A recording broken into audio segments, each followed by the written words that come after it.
Next afternoon at luncheon, we enjoyed a sumptuous spread of delicate pies, plump crayfish on ice, and juicy mutton cutlets.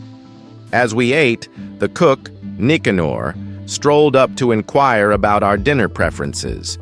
He was of average build, his face puffed, eyes small and scrutinizing, and curiously, it seemed his mustache had been painfully plucked rather than shaved. Alehin leaned in and quietly remarked, "Pelageya, the household's lovely maid, is hopelessly in love with him." Despite his coarse temper and heavy drinking, she clung to him. Though he insisted on a proper marriage for religious reasons, his volatility when intoxicated left her fearful. In her despair, she would flee to her attic room, sobbing, while Alehin and the servants remained on standby to protect her. That sparked a conversation about love. Alehin mused, "Why do we love people so ill-suited to us, like Pelageya loving this crude cook? Love defies logic.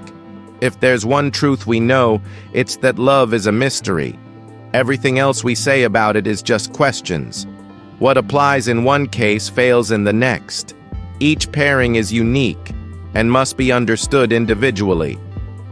"I agree," Birkin nodded.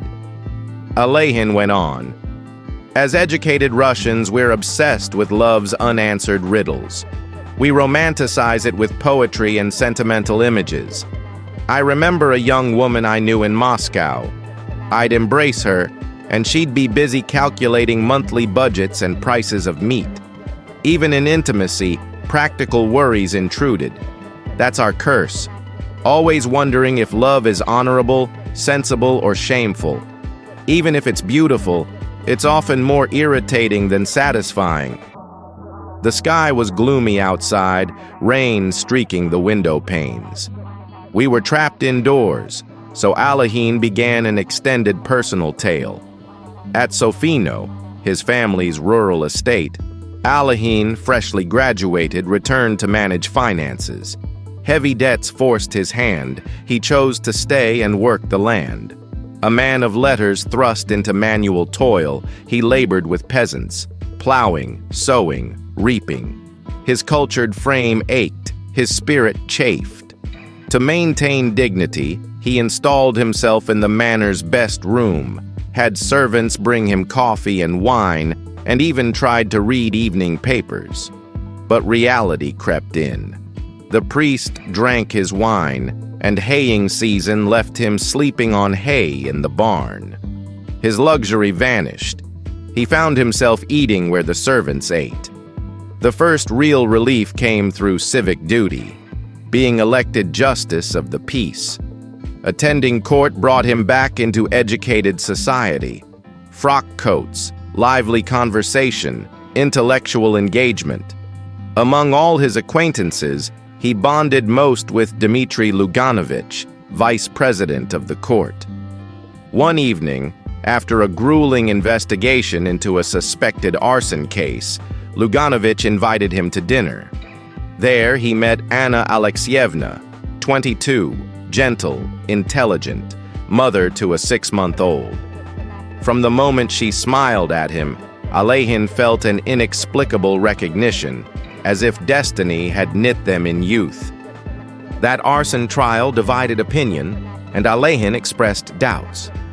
Anna, over dinner, looked at him softly, asking, "Dmitri, are you sure?" Her gentle resistance spoke volumes. After that, Alehin found reasons to return: charitable theater events, afternoon tea at their summer villa, warm evenings by the hearth, her child's soft coos, Anna's playing piano with delicate hands. Those moments subtly wove a bond. She welcomed him not as a guest, but almost as family. A maid would call, "Pavel Konstantinovich, a visitor," and Anna would appear, concern on her face, as if a son had come home. They never spoke of love out loud. Still, every meeting resonated deeper meaning. He wondered, was it right to reach for her? Was it fair to her responsibilities and her family? Would it bring happiness or ruin? Anna, too, grew troubled. Quiet, restless, distant. She confessed bouts of low spirits and decision fatigue. She sometimes responded to him with cold irony, as if conscious of boundaries she could never cross.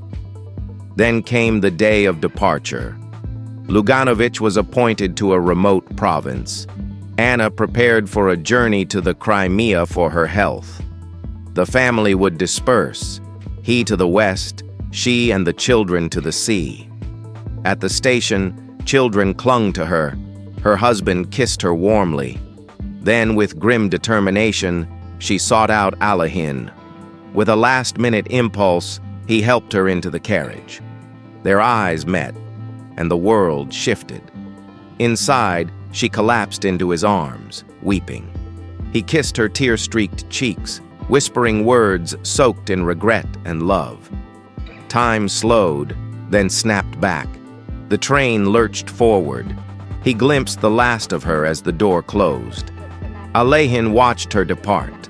The carriage window framed her sorrow, illuminated by cold light. He stepped into the next car and wept all the way home to Sofino. As Alehin finished, the storm outside cleared. Sunlight glimmered on the manor's pond. On the balcony, Burkin and Ivan Ivanovich, moved, stood beside him. They gazed at his silhouette against the shimmering pond, sensing his unspoken ache, his wasted gifts, his lost love, and the path of duty he'd never forsake.